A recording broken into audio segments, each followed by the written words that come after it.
tenniscricket.in, India's first tennis ball cricket website. ऐसे और भी वीडियोस के लिए चैनल को सब्सक्राइब करो और बेल आइकन को दबाना बिल्कुल मत भूलना।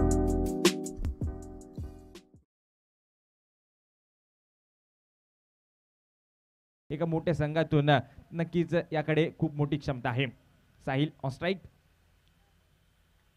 यावेळेचा फटका, चेंडू तर हवेत, फिल्डर पोहोचेल का? चेंडू पर्यंत पोहोचलाय, विकेट आली आहे। धक्का क्रमांक पहिला, येथे साहिल मदारला शांत ठेवलंय। मागची स्पर्धा आपण पाहिली be a king champions trophy, त्यामध्ये साहिल मदारने चांगली कामगिरी केली होती, परंतु आता पुन्हा एकदा दुसऱ्या सामन्यात देखील थोडंसं निराश करतोय। तो आता तंबूच्या आसऱ्याला आपल्याला पाहायला मिळेल। साहिल मदार 4 चेंडू फेस केले, 2 धावा त्याने बनवल्या आपल्या टीमसाठी आणि नक्कीच जितेश यांनी चांगला झेल पकडला। आकाश आमरेला येथे विकेट मिळाली। धक्का क्रमांक पहिला, पहा शॉर्ट बॉल पुल करण्याचा प्रयत्न, अगदी उडी घेऊन हा फटका सजवायचा होता, परंतु टायमिंग जुळलं नाही आणि त्यानंतर खूप चांगला झेल, चांगलं जजमेंट, विकेट आले। नवीन फलंदाज अमोल भोसले स्ट्रायकिंग एंड वरती, बॉलर तयार। यावेळेचा चेंडू वेगवान चेंडू होता, इथे मात्र बॉल चाललाय विकेट किपरच्या हातामध्ये। चांगली गोलंदाजी या ओव्हरमध्ये आपण पाहिलं गेलं तर पहिल्याच बॉलवरती विकेट आली आणि त्यानंतर हा डॉट बॉल पाहायला मिळतोय। पहिल्या षटकाच्या खेरीज खूप चांगल्या धावा होत्या, परंतु या षटकाला सुरुवात चांगली केली आहे आकाश आमरेने। खूप चांगली गोलंदाजी, पहिले 2 बॉल गोलंदाजाची ठरलेत आणि तिसरा बॉल देखील पुन्हा एकदा चांगली गोलंदाजी मैदानावरती पाहायला मिळते।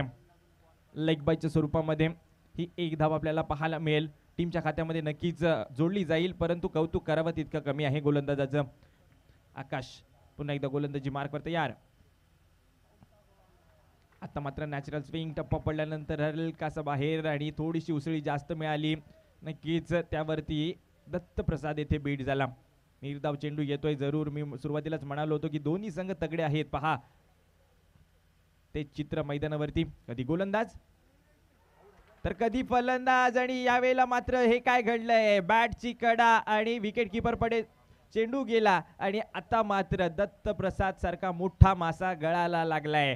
मोठी विकेट येथे मात्र जो दत्त प्रसाद मागच्या मॅच मध्ये तुफानी बॅटिंग केली, तुफानी सुरुवात केली, या देखील मॅच मध्ये तसेच इरादे घेऊन आला होता, परंतु एखादी मोठी इनिंग आपल्या टीमसाठी तो मात्र करू शकला नाही आहे। त्याची विकेट मिळते। दत्त प्रसाद येथे मात्र तंबूच्या आसऱ्याला आपल्याला पाहायला मिळेल। विकेट येते, पहा पुन्हा एकदा त्याच धाटणीचा चेंडू, टप्पा पडल्यानंतर हलकसं बाहेरच्या दिशेला वळण आणि बॅटची कडा आणि त्यानंतर विकेट किपरचं सेलिब्रेशन, पहा त्यांना ठाऊक आहे या खेळाडू मोठा आणि या खेळाडूची विकेट फार महत्त्वाची होती या मॅच मध्ये आणि ती विकेट येथे प्राप्त करून दिली। आकाश आमरेने काय गोलंदाजी केली।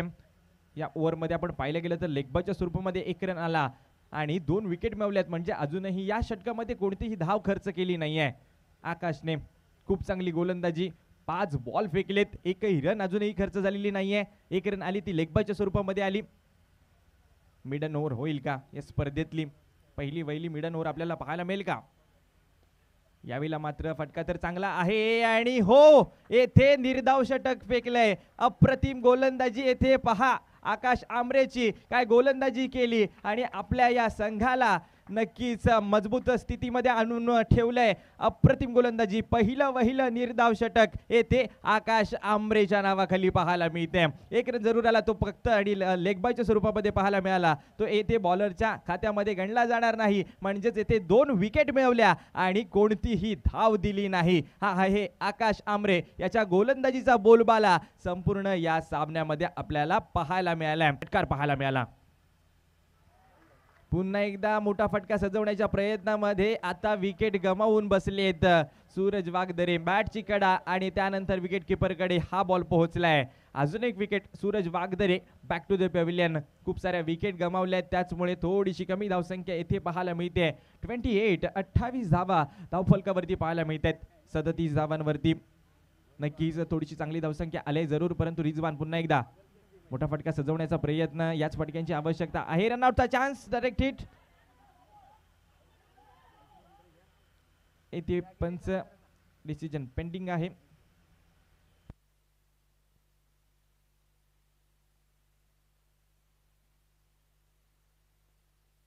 रिव्ह्यू घेतला होता, येथे मात्र बॉल तर आदळलाय यष्ट्यांवरती. पंचांचा डिसिजन आमच्या स्क्रीनवरती येईल. Yes, it is out. Wicket येते. कीपरच्या मागे काही अतिरिक्त प्रेक्षक आहेत, त्यांनी जरा साईडला व्हायचं. थँक्यू. यावेळेला दांडी गुल विकेट आले अखेरच्या बॉलवरती. आकाश आमरेने कमाल केली आणि अखेरच्या बॉलवरती सफवान बारगीर यांना मात्र तंबूच्या आसऱ्याला पाठवलंय. आणि टीमची टोटल धावसंख्या आपण पाहिली गेली तर येथे पाहायला मिळते ती 37 धावा आणि 38 धावांचं लक्ष आहे. याच दरम्यान नेक्स्ट मॅचचा टॉस केला जाईल. आपल्यासोबत जोडले जातील नक्कीच. येथे मुख्य व्यासपीठावरती नाणेफेक होईल. एका बाजूला असेल TWJ गुहागर आणि दुसऱ्या बाजूला नील नाईट 511 गुहागर संघ.